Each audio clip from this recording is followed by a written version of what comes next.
Uy, Turjang, nakita mo yung baon ni Trisha? Kadiri, sardinas sa katuyo. Oh, is it true? Yuck, ew, kader-der. Napaka-purious. Tara, asarin natin. Hoy, Trisha.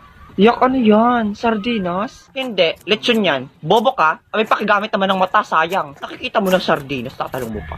Iba talaga kapag may hirap, sila pa yung makakapalang mukha. Ah, talaga? Ay, bakit puro kalyo yung mukha mo? Saka anong problema sa sardinas? The sardinas is only for dog. Ay, oo nga pala. Dog ka nga pala. Yun na pinakamataray mong line. Hindi man lang ako nasindak. Mas nasindak pa ako sa hininga ng katabi mo. Hoy, anong ginagawa niyo sa best friend ko? Kakapal na mukha ninyo. Lalo ka na, Turjang. Anong makapagkain ka dyan ng aso? Inakita nga kita ginagawa mo oatmeal yung dog food. So what, Borloloy? It's very deliciousable and sustainable. And also, it's more expensive than sardinas. Dako, tahimik mo yung amoy bulok na bagang mong bunganga. Tara, Trisha, share na lang tayo sa baon ko fried chicken. Huwag kang magpainggit dyan, Borloloy. Chicken din ang baon ko, no? Oo nga, nakita ko kanina, puwet ng manok. Kaya pala napakadadal mo dahil napakahilig mo sa puwet. Yaka rin, totoo. Sabi mo sa akin kanina, hita. Huwag ka na dyang maarte, hinugasan ko naman yun. Mayos na nga kayo ditong dalawa. Hindi ako dito lalayas hanggat hindi napapahiya yung Trishang yan.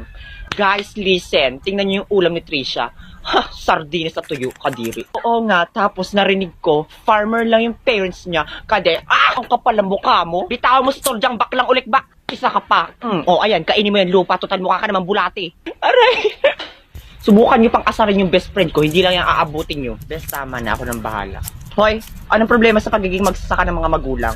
Yung magulang nyo nga magnanakaw tapos nagdadags pa kaya nakulong. Umanda ka sa akin, bakla ka. Akala mo lalo ka na, Trisha. Di pa tayo tapos, shoota ka. Ay, sandali, nang gigigil.